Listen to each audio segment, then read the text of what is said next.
What's up, everyone? This is Nate, and I'm back with another Out of the Theater review. Now, tonight, I went to see a little movie called Twisters.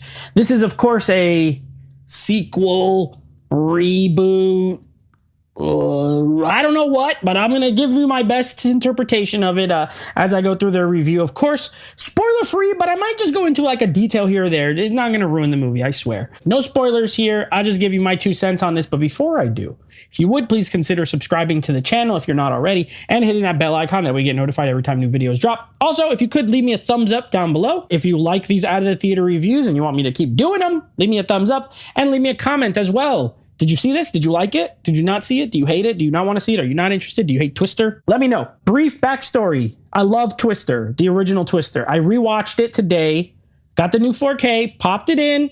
Love that movie. Perfect movie for me. As someone who grew up in the 90s, that movie came out when I was like 9 years old or 10 years old, something like that. Like, I think 96. So I love it. I don't care. Yeah, it has some cheesy dialogue, but it works. I love the characters. That's what really makes the movie. The disaster sequences are still good, but obviously, you know, a bit dated, but it doesn't matter. I love that movie. 10 out of 10. So going into this one, I was excited. I like Twister. I don't really, it's not the kind of movie that I think you can't make another one of. I'm surprised it took this long because it was such a big hit back when it came out. It made like $500 million in 90s money. I mean, who knows what that is now? Probably close to $1 billion. So I was surprised.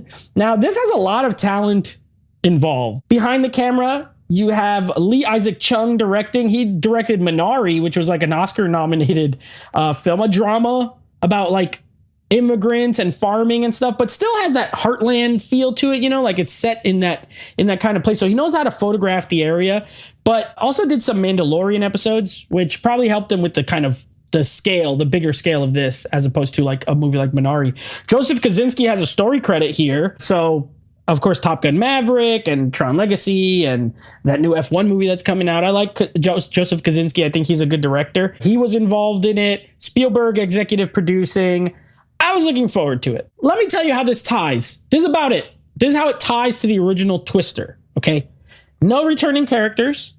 None of these characters are like the son or nephew of an old character.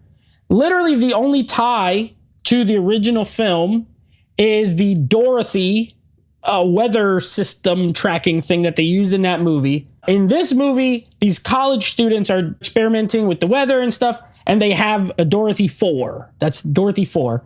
And they just explain that it's already been tested in the field. They know it works, blah, blah. That's it. So all those characters from Twister exist in this movie, but they're not in the movie. None of them are in the movie. And I was like, that's fine with me. I don't need them. You can't really recreate it. Some of them, rest in peace, are like Philip Seymour Hoffman passed away. Bill Paxton passed away. Like, it's fine. The setting, Oklahoma, of course. And you basically have a new set of storm chasers led by Daisy Edgar Jones. Anthony Ramos is one of her good friends in the movie, and Glenn Powell as sort of a rival. And at first I thought it was going to be that thing of like, okay, we got our people, the Bill Paxton group, if you will, and then Glenn Powell's like the Cary Elwes version from the first movie, where like he's kind of like a villain, but he's like the opponent.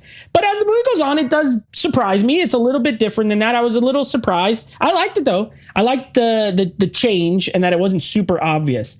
The main reason you go to a movie like this though is the destruction. And let me tell you something. The tornado scenes in this movie are great. They're great. Modern technology, better effects than in the mid 90s, obviously. It's very scary. There are a few of these scenes are like, man, I would be scared. If this was happening, I would be dead for sure. I would die. There's no doubt about it. So very intense, very scary, and very well done. Very well done. Really big. As the movie goes on, they sort of get like bigger and bigger and more intense, which is how it should be, honestly. So that was a lot of fun. The characters, now here's where it does falter a little for me. These characters are not as interesting as the characters in the original Twister. And even if they are, they're not as fun. There's not the same camaraderie between them. And so like they do try their best.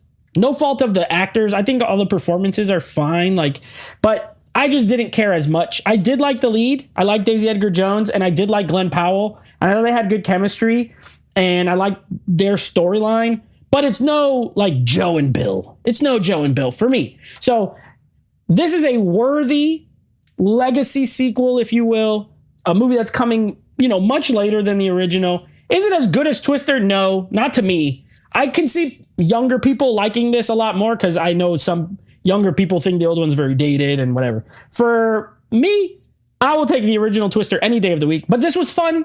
I had a good time at the theater. This felt like an old school summer blockbuster movie. And you can't go wrong with that for me. So while I didn't absolutely love it, I do think it's a fun popcorn disaster flick. I'm going to give it a 7.5 out of 10. A 7.5. I think it is good. Characters are a little less interesting, but overall, a good time. Anyway, I will be back next week with a review of Deadpool and Wolverine. So until then, take it easy.